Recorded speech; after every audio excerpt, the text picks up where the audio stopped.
Hello, welcome to OGG and Unchained, sponsored by Verizon. I'm Casey Hall. Today we are going to channel Hollywood a bit. First, this episode is a sequel to episode 7 with Chris Collins from AllServe. We're going to talk more about how to optimize MRO inventory. Second, I'm going to make some completely unnecessary references to stuff from the Matrix movies.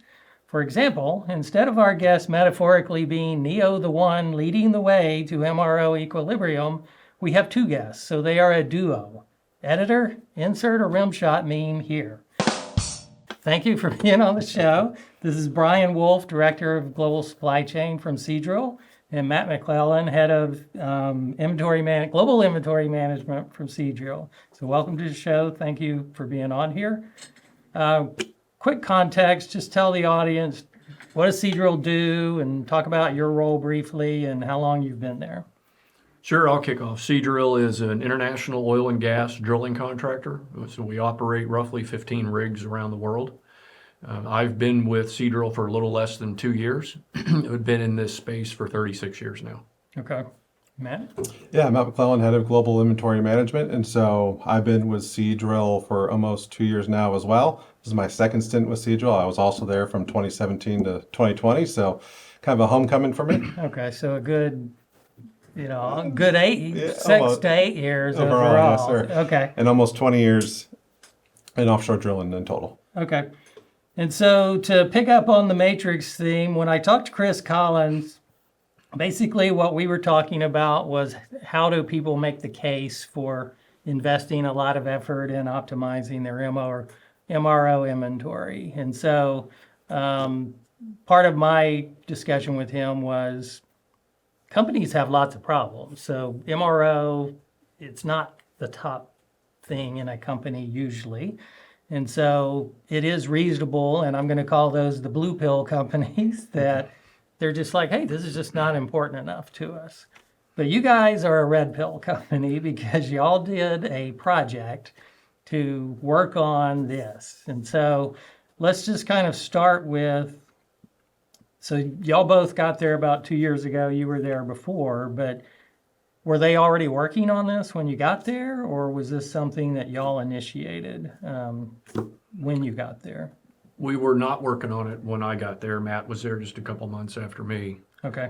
But it is a reoccurring project within the company within the 20 years that the company's been around. Okay. And so just talk about the situation as it was when you got there. Give us the audience a flavor for what the organization looked like and how much inventory you had and why it was a problem when you got back. So the problem's not specific to Seadrill. The problem's very obviously industry specific, and it is not important until the executive management starts to look at the numbers and then they say, what's going on here? Why do we have such high value inventory to operate these rigs around the world? And over years, it has increased and increased and increased for a multitude of reasons. Different build cycles, rigs going to work with contracts, rigs being built without contracts, not recognizing an opportunity of synergy where rigs might all go to work in one area. The OEMs providing a bill of material for recommended spares with no real justification because it's new equipment with higher load properties and higher torque properties, and everybody just makes the best guess on what you think you might need. And all of a sudden, you're in double digits plus of inventory in excess of what is being consumed. And so then the CFO says, well, how can we reduce this? And how can I take that money that's on the shelf, no longer put it on the shelf, and reinvest it for other purposes in the company? So then, Matt, you're there over the inventory side. So when you got back, I mean, and you're looking at the numbers and these conversations are coming up, I mean, what was your perception of how severe the issue was, or did it just, it's a normal issue, we just choose to work on it? Yeah, it is. It is a very common issue within the industry. But when I first arrived there, we could definitely tell that there were many opportunities within inventory. our rigs were carrying an inflated inventory value versus where we thought they should be based on our experience in the industry. In addition, Seadrill had gone through multiple efforts to optimize inventory, right? This was never a problem that was completely ignored. It was worked on in various forms and facets, but it never fully gained traction where a project was able to be kicked off, have executive support, and then followed all the way through. So there are almost multiple, his history would show there were multiple times where this was attempted and it was failed. So there was really a need to, there was a previously recognized need to address the inventory, but a lack of being able to fully complete it and fully follow through with it. Okay. And just to give me some lay of the land, y'all's ERP is Oracle, right? Or Oracle for purchasing and Maximo for inventory maintenance. Okay, and that's what I was about to say. You've got Oracle as the back end accounting, and then you've got Maximo for your EAM type Correct. processes and all that MRO. So that was kind of your lay of the land. So they had attempted some when you were there, and then obviously it's like, so the conversations y'all were having about what became, hey, we need to make this a project, and are you going to put full-time people on it, or is it just going to be something that's part of everybody's job? They have their day job and the project. So how were those conversations going, and what did that initial project structure look like that made it different? Whichever one of you wants to take So that. I think there's a multitude of excess inventory discussions that were occurring. We had excess inventory from rigs that were sold, and we didn't exercise the opportunity to rid ourselves of that inventory that was supporting those rigs. Okay. And that just compounded as we moved that inventory around the globe, as the rig moved around the globe, and then we would sell the rig, and then we wouldn't remove the inventory. And then you get to the active rigs that are where we are today, and an excess inventory on those rigs, an abundance of much greater than what our demand forecasted, and sometimes for years of service. So this is me just being curious. I mean, so somebody's selling this rig, so obviously they're selling that for some asset optimization. But what would happen to that? I mean, were they literally taking inventory off the rig? Or was this inventory that was on shore that, okay, it's not going to the new owner? I mean, what was... A lot of it was inventory to support the operation of that vessel in different parts of the country. Capital equipment in some cases. Yep. Very little operational spares, very little Okay. MRO at the end of the day. Okay. But recognized as inventory that no longer support the fleet. Okay. That was what I was trying to connect the dot in there. Okay, so you have this excess MRO inventory, excess capital inventory from various just asset optimization throughout the company. And so now people are saying, okay, we do want to have a project for this. So when you started to say, how am I going to structure this project? How did you approach what a team would look like and what kind of resources you needed?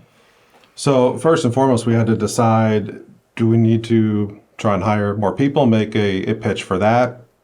Do we need to just keep what we're doing, which hadn't been very successful? Or can we leverage some outside technology and some third party to help us accomplish this? So after going through that analysis, we decided the most cost effective and really the most effective way forward was to leverage a third party technology, which ended up being Verisign. Right. And so we did a market review of the different software providers, different inventory optimization providers that were out there.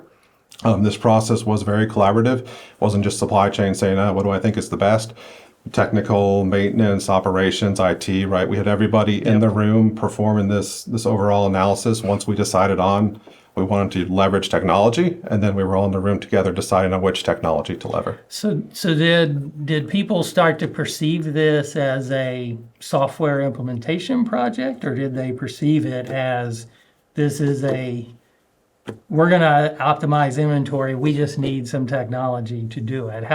When people talked, how did they talk about it? An inventory optimization project supported by software. Yep. And one of the benefits of going with Verisign was it was a SaaS model. So we actually had to work to make it clear that this is not some massive integration with all these APIs and everything.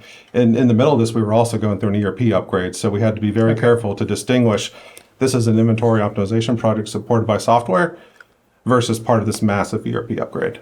Okay. So then, so you're getting people aligned that, hey, there's an opportunity here. Did you have to estimate what you thought your savings were going to be, and were people going to hold you to that? Absolutely. Absolutely. So a big part of the evaluation was we went through a robust ROI process and business case with Verison. And part of this, we actually gave them access to our true data in Maximo, and they were able to run it through their inventory optimization software. We could see the results in real time. We could challenge the results. We could make tweaks to the system, where ultimately we came out with a very, very strong business case that we fully believed in, because yes, we have an ROI that we promised up and that we are being held to. Okay. So y'all are buying into this business case. You're excited. Were there people resisting? And what would have been the resistance to this at the time? Because there's always somebody who resists something. So, We did not receive resistance from executive management because of the ROI that we demonstrated. That was sold promptly and supported from executive management down. The resistance always comes from the fellows that need the inventory working offshore. okay. Because of so many failed projects historically in the industry in the past. They just roll their eyes and thinking, oh, here we go again. Right. But as Matt precluded to, we demonstrated how this new application was so much more efficient and effective than the wizard sitting behind a green curtain with a bunch of Excel spreadsheets and hopefully the formulas are right. Right. Yeah. Okay. So basically, then the lay of the land. You've got a goal. You believe in this goal. You've chosen some technology, and yes, you've got your resistors that you're just going to have to prove it to them. And if you prove it, then hopefully they stop resisting. So now you're like, okay, I've got to organize this project. And I've got to put it in some sort of phases or structure or something. So how did you organize the project? What did the team look like? What did the phases look like? Yep. That sort of stuff. Yeah, so two main components of it were implementation and then basically go live. And so for implementation, the same group of people we talked about who were around for the initial evaluation of the different systems, we included those people within the implementation as well. So we had key impacts or key influence from technical, from maintenance, and from operations and IT. Within the implementation process, one of the key things that we did was we held a criticality workshop, which is where we were locked in a conference room for 3 days, and we really ironed out a bunch of the inner workings of the system. How are we going to evaluate items? How are we going to assign criticality? How are we going to set service levels? Within this process, again, we had multiple disciplines from Seadrill. We also had the experts from Verison in the room, and basically we locked ourselves in the room until we could iron everything out. And then each night, they were able to go back, take the data, model what we did to make sure we received the results that we had expected to receive. And so implementation, one of the benefits of using a SaaS model was we signed the contract with Verison in December of 24. By the March of 25, we were ready to go live, and we were actually ready to kick off and go live with the first rig in April of 25. Okay, and that's what I kind of want to start gaining an understanding of, is because it's one thing I was in IT. I'm not proud of some of the stuff. I mean, you implement something, you're throwing some technology at people, and even if you had told people, look, we need the business highly engaged in this, we can't just throw technology. I've been there where you still throw technology at people, and then you're going to grind it out after the technology goes live. So what I'm kind of really curious about is, you can load up a system with a whole bunch of data, and it can spit out a bunch of fancy reports, and you get all this neat stuff.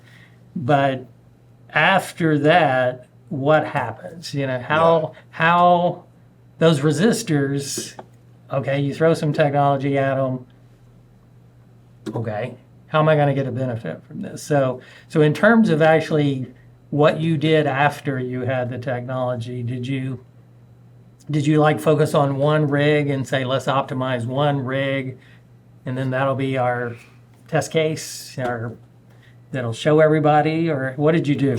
Yes, that's the model that we followed. So we did Okay. not take a big bang approach, throw it out to the whole fleet, and just hope everything went well. Right. We were very intentional about doing a phased approach by geography and then by each rig within the geography. And so for each rig that we kicked off, or for each geography, we held a meeting with the senior leadership of the geography to make sure they were fully on board, they understood what we were doing.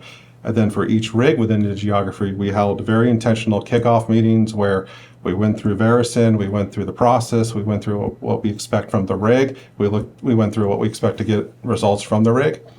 And intentionally so, the first couple of rigs gave us very, very good feedback. So what happened on rig 1 was different from rig 2, different from rig 3, and by the time we're to 6, 7, 8, it is a much smoother machine. And so by doing a phased approach, we were able to get feedback to the benefit of the following rigs.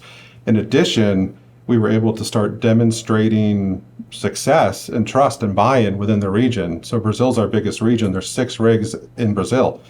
Rigs 1 through 5 have bought off and are doing quite well. Rig 6 is Yeah. a much easier sell Right. than rig 1 was. So let's just talk about rig 1. I mean, this is it. I mean, you haven't done this before. They haven't Yeah. done this before. So you go to rig 1.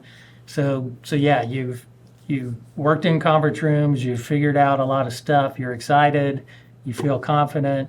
You get to rig 1. You have the kickoff meeting. What happened day 2 after the Yeah. kickoff meeting of what literally happened at the rig? And so we were very intentional to try to not to overwhelm the rig, right? Sure. We could have given them 2,000 items, said, hey, take a look at this, and we're going to load this. And no. Instead, we started with just 50 items. And so these 50 items were prioritized to get the most impact for our efforts. So they were very specific 50 items. But because we had such a low volume of items, the rig was not overwhelmed, and they were willing to work with us. Also, we fielded calls, right? We continued the communication. We fielded calls with the technical guys on the rig. Typically, the items that we send will be split up between different disciplines on the rig. So we made ourselves available to communicate with each discipline if there were questions that occurred. Okay, so I'm the guy on the rig. I get 10. So what kind of person am I? Am I a maintenance person? Yeah, am I a there's- maintenance supervisor? Or Yeah, there's what am I? maintenance leads, right, who focus on maybe electrical, and then there's a guy maybe focused on the drilling equipment, a marine Yeah. guy who focuses on Okay, thrusters, so, yeah. so I'm the marine guy. I get 10. You give me 10. What am I supposed to do? It's right. So coming out of the system, obviously, or Verison will recommend a min-max setting. And so what we chose to do was to extract that information from the system, put it in a very easy to read Excel spreadsheet with all additional information, anything that they might want, right? We added in some of our commodity codings, who we thought the disciplines would be to review this. And ultimately what we were looking for them is either an agreement with a recommendation or a disagreement. Okay. If there was a disagreement, that's really where the conversation came in. Because part of what we wanted to do is we wanted to learn from where the rig was disagreeing with the recommendation. And if they had a valid reason, we can log disagreements within the system, and then it will self-learn and it will self-correct based on some rig feedback. Alternatively, if the rig's disagreements were more around gut feel or not truly data-based, then we would have the conversation around, I hear you, but this is why we're making this recommendation. And we would ultimately come to a mutual agreement as to where we should target that item. Okay, so if I'm the guy on the rig, and I've never been on a rig, so I've had clients that implemented rigs, but I never had to take the training where they put you in the water. Yeah. I've never done that, and I don't want to do it. But I am the guy. If I'm the guy on the rig, so you're giving me this information, and basically it's presumably saying you don't need as much as what you. correct. That is That what is it's correct. telling me. That is what it's like saying. here's 10 things, and you have more than you need, and so then I have to look at it and go, well, no. Or yes, you're right. I could give I've got 10 of them. I could get by with 5. Yes. And that's basically what they're doing, and then you're having a conversation. So then they do the 10. So how long before you would give them more? We would give them a couple weeks to turn it around. Some rigs were faster, some rigs were slower. We were flexible with that, right? And there's always different operations going on board the rig, so we didn't want to interrupt any key operations. But typically, we were asking for a couple week turnaround, and we spec this rollout to be a 5-round process. So we set that expectation up front. We're going to do this 5 different times, 50 to 70 items per time. And so once we get to round 3, 4, 5, the rig, us, we're much more familiar with it, and it runs more efficiently. Okay, so then when I get a mental picture of this project, there's phase 1 is I've got to implement some technology. I've got to go through a bunch of process of kind of aligning, I'm going to call them like guiding principles around how we're going to apply this. And so that's a smaller group of people who do that. But then in the rig, somebody from the rig is providing input, so this is not a total surprise to them. But then you actually start saying, now we've applied these principles, we give some stuff to the rig, and they're giving you feedback, and so you don't overwhelm them, you give them enough to go through. So how long does it take in your project? So there's the technology, then there's this, hey, working with the rig to do this stuff. But how long does it take to actually know when are you going to be able to measure whether it's working or not? How long does that take after? Because you have to do it, and then stuff has to go wrong so that they start consuming materials. Well, and also planned maintenance, right? So we do see that's burn right, down right away. Right. So I think there's 2 sort of, I guess, measurements here, right? One is where the rig was set to, like the total of their min-max, right? Which was overstated. And so we are immediately, once we get the recommendations back, we're all in agreement, we are immediately reducing the target inventory for the rig. Okay. So that's win number 1. We were set up here, now we're set here with the expectations that we have the same service level, we're not jeopardizing operations. Once we have the lower service levels, that's then where the burn down comes in. And so the burn down is what takes a little bit longer to recognize, right? Depending on how fast the inventory is turning. But you should be issuing fewer POs, because if I've got 10 of something and I use so much per month and I'm now buying every month a certain amount, and then I set my max lower, well, I can burn through some before I need to issue POs. Yes. Okay, so that's your first potential measurement of, did my buyers stop buying some, there's some slight tick down in POs going out the door. Okay. Yeah, I'm just trying to get a mental picture of, how this flows through time. Because this is a project, this is not like, a lot of my projects, you go live on an ERP, well, they're issuing invoices day 2 in the new ERP. Yes. And so either I'm getting the invoices out or we screwed up and we're not getting the invoices out. And so in this case, though, people agreed on all this stuff, and then you gotta see, well, what happens? Am I issuing, buying less? Am I doing that? Okay. So you do the first rig, you do the second rig, you're starting to see behavior change. What were you having to report up to management about this? Because, y'all spent some money up front on software, you distracted the rig, from what they like to do, which is run the rig. So what were you having to tell management about this project so that they were comfortable that this was happening well? Quarterly, we met with the executive management team to demonstrate the value and reduction of max inventory. So your material requirements planning exercises for the rig weren't triggering ordering greater than what was needed, right? So there was an immediate savings just by reducing the max on the rig. Okay. And so that was a key metric for us to demonstrate. And we use that as part of the ROI. It's part of the Verison application as well to demonstrate how to get to that ROI. Okay. So what kind of questions were they asking? I know in general, everybody was aligned, but I've done a ton of presentations to C-level people, and they always ask questions, and they're always suspicious. So, I'm curious what were they asking about? Because I doubt it was just rah, everything's great.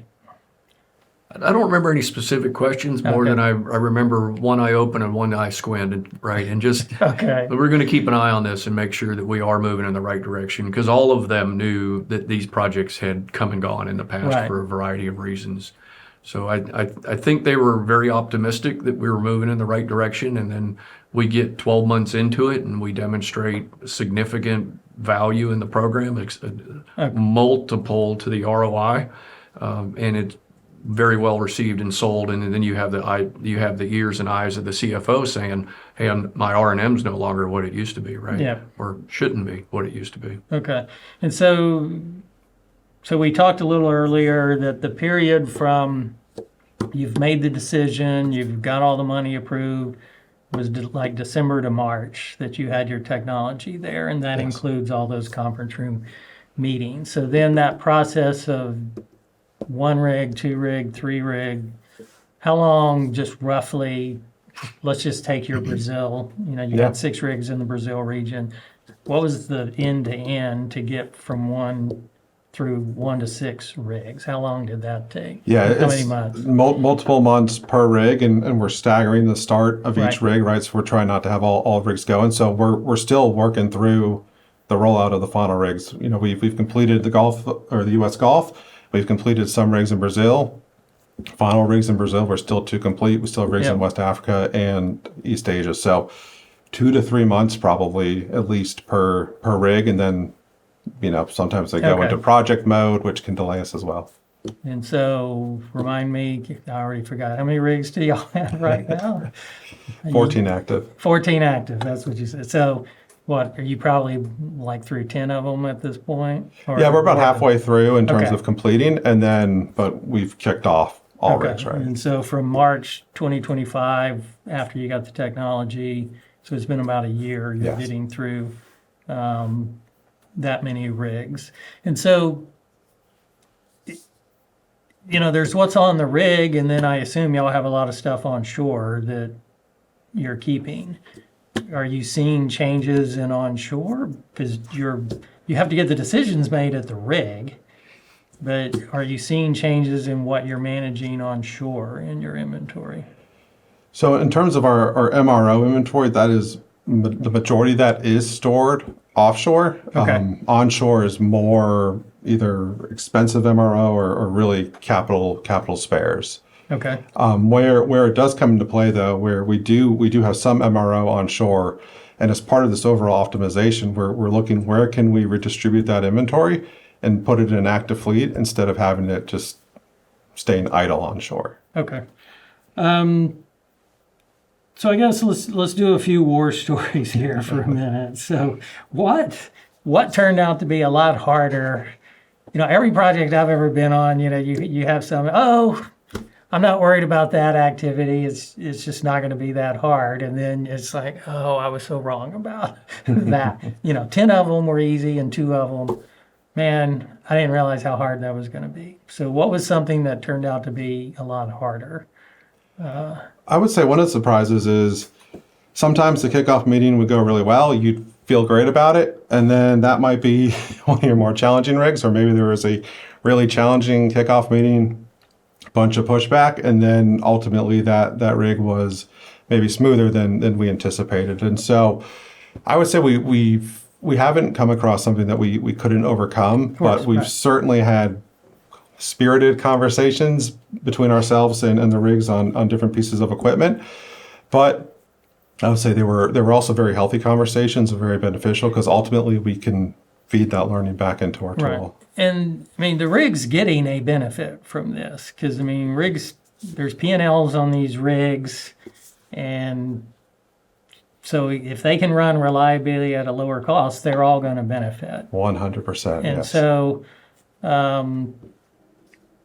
what is the main skepticism that you still hear? Is it just a hyper concern about reliability and not being able to keep things running? Because that cost, you know, if you can't run, then that has an enormous cost. So what is the primary thing that is the hardest to overcome? It is the concern that we are not going to have enough inventory on shelf, and therefore we're going to put the rig in downtime. Right. So in our industry, safe operations and efficient operations and continual operations are the priority, right? The rig's judged on how safely are you operating and what is your uptime. And so for the longest time, inventory has just been viewed as an insurance policy basically for these rigs, right? They're complex assets sitting out in the middle of the ocean, right? Very remote. Even a short supply cycle for us is nothing compared to a short supply cycle for a factory onshore. So their biggest concern is maintaining uptime and making sure that any changes we make to their inventory do not negatively impact their ability to keep that rig going. If a key piece of equipment fails, they have to know that that part is on the shelf and enough of that part is on the shelf to make the repair to keep operations going. Okay. And yep, I had a question in my mind and I've got to reconstruct it because I was listening. And so, so on the rig, are they using the software or at all? Or is it mainly just your team using the software and you're the ones interacting with them to refresh whatever data is in the software? Yeah, so we've made the decision where my team is only using the Verison software, and then we're extracting the information that we want to present to the rig, and then they're giving it back to us, and we make the update in the software. So the rig is certainly using Maximo, seeing the results of the work, where when we update Maximo with the new target inventory levels, but we have intentionally kept them out of the software. As we look to the future, that is one opportunity that we're going to look at now that everyone's familiar with it. Potentially, we do introduce them into the software and remove ourselves a little bit from the day-to-day interactions and allow them to directly interact with the software. So before you did this, who was actually updating the levels in Maximo? It would still be controlled through called the corporate inventory team. We do have a process where rigs can submit requests for updates to their inventory. It's vetted, it goes through an approval process, and it's updated. But that was more ad hoc and reactionary, where now that we have this program in place, we're very proactive about it. Okay, so at this point then, you're managing those levels, that's getting pushed into Maximo. They're not changing it. They've agreed to it. Correct. And you have documentation through the workflows and all that good stuff that they agreed to it. So you're in good shape there. So, okay. And then just to think about kind of the bigger picture of what your business case, the rigs are going to move. And so, and this is probably an unrealistic scenario, but for the sake of this conversation, 3 of the rigs off Brazil, they're going to move to Africa.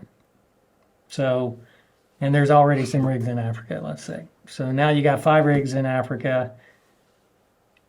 Do you have to go through a process of kind of rebalancing how we're going to manage all of that? And you're not. Absolutely. You're not. The supply cycle changes, right? What might be a 45, 60 day to Brazil becomes a 90-day supply cycle in West Africa. So when you make those amendments in the inventory optimization program, it then reevaluates what your max settings on those inventories needs to be based on that new supply cycle. Okay, so obviously people are going to know well in advance that a rig's going to move. You don't just hijack a rig and float it across the ocean. So at some point people would be planning, and then part of that planning is you're going to have to look at all these parts and understand what is the lead time on all these parts. Right. And so, because it's going to change. Okay, I was just kind of curious, looking ahead, because right now, I'm assuming that as you're rolling out to each rig, that rig's been wherever it is for a little while. Right. Correct. And so you're kind of making a set of static decisions. Correct. But over time, they need to become dynamic decisions. They're slow dynamic decisions, but they're still going to occur over time. Okay. So what's been the happiest surprise so far in terms of something that I was worried about this, and then it just went so much better than we ever thought? Yeah, actually, I think I have a recent example for this. Just last week, we had some feedback provided from a rig in Brazil, and it was basically a 100% acceptance of the recommendations that we had sent over. And so we had been trending toward getting a higher level of acceptance, but we had yet to receive basically 100 level acceptance. So that to me showed sort of a real turning point where maybe we're beyond some of the back and forth. We built the trust. There's 6 rigs in Brazil. There's demonstrated success so far, and that this particular rig and rig manager are coming around and almost fully on board with almost a 100% acceptance rate. Okay, yeah, I was going to ask a really cynical question because basically, I can't think there's some example I have in my mind. I just can't remember what it was, but basically, there's a difference between I understood and made the effort and really agreed versus, okay, they're doing this project, whatever's going to happen is going to happen. I'm just going to hit the button and say yes. So, but you already said that rig manager was engaged. So this was not just kind of cynical compliance with some corporate thing that came out. And they're so focused on safe operations and uptime that I would find it hard to believe that a rig would go along with something if he thinks it would jeopardize, if he or she thinks it would jeopardize that rig's performance. Well, I have a cynical perception of human nature. Find a Matrix character who represents Cypher. He wants to go back into the Matrix and kills other people. So, okay. So basically, now the positive version of that would be y'all were tuning things as you went. So correct. The answer that Rig 6 got was a better answer much better, than yes. Rig 1 got, because all the lessons learned that you learned and all the lessons that the software learned correct were flowed into that. And so, but when you went from your last rig in Brazil and then you go, what was the other the next region? Africa. Yeah, so you get to Africa, different set of circumstances. It's a new ball game. Yes, it is. And so different criteria for, so did the lessons learned from the South America rigs, did they carry over to that easily or not? Yeah, there's some overarching lessons that we were able to learn. Some of it was some of the information that the rig teams are looking for. So we have continued to modify the template to the benefit of every other rig. Some of it is equipment specific and how they think about maybe wall control equipment versus topside equipment. So some of that is certainly universal, and then there's other region-specific requirements that, won't transfer as easily. Hello, it's me cutting in. We decided to break this long discussion into 2 episodes. So we're going to get first, this is part 1, kind of Matrix Reloaded, and then we'll have a part 2 that'll come out in about 2 weeks, a la Matrix Revolution. So thank you for listening to the show, and we'll see you again in 2 weeks. Thanks for listening to OGGN, the world's largest and most listened to podcast network for the oil and energy industry. If you like this show, leave us a review and then go to OGGN.com to learn about all our other shows. And don't forget to sign up for our weekly newsletter. This show has been a production of the Oil and Gas Global Network.